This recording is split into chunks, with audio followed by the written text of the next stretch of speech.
Hey friends, Jessica here with Creators Couture with a really fun tutorial recap.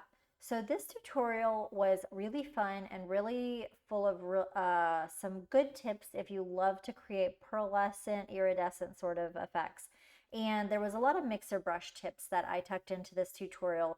So I will link the full tutorial, which is maybe a half an hour or so, down below. I streamed it live on Behance.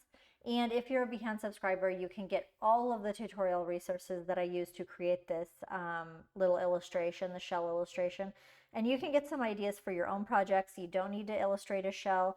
It was really more about kind of giving you some tips and how to create, really mix and match and create these pearlescent effects. So this is what I ended up creating in this tutorial. Here is a preview of some of the brushes, and I included the loaded brushes in this tutorial. And so these are the various ones that we did. I used for this part, I used like a mixer brush, but then I put an overlay over it to get that really sort of rainbow iridescent effect. And how I did that was kind of interesting and playing with some blend modes, but that's a really fun tip and trick. And what else did I use? I've got this is from my iridescent holographic brush collection. I've got some loose watercolor, some galaxy brushes. And one of the things that was really fun was I used some of my new embroidery brushes, but rather than sampling them with a fabric, I sampled them from an iridescent palette like you see on the edge here.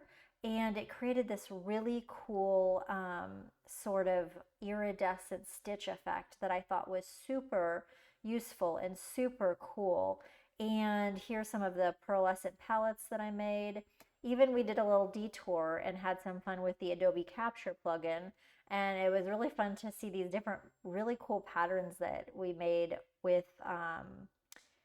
the artwork that I already had made. So it was kind of like a little bonus thing. And here's like a shell image that I was sampling for my brushes. And I just wanted to show you really quick. So the loaded brushes are included. And here's, for example, is that like embroidery brush. But rather than loading it with the fabric, we loaded it with one of the color palettes that I had from like my wet brush studio, and it really created this cool sort of stamp effect, and that was a lot of fun. And like, look at that, that looks so cool. The mixer brush really gives you some dimensional sort of 3D sort of effects without having to use the 3D software. And even here, this one turned out super cool, this brush stroke that I used here. But that is also one of my embroidery, the brushes in my embroidery collection, more of like a velour fabric. But rather than sampling it from the like the texture from the embroidery collection, we sampled it from one of my old palettes that are iridescent, and we create this cool iridescent furry sort of effect.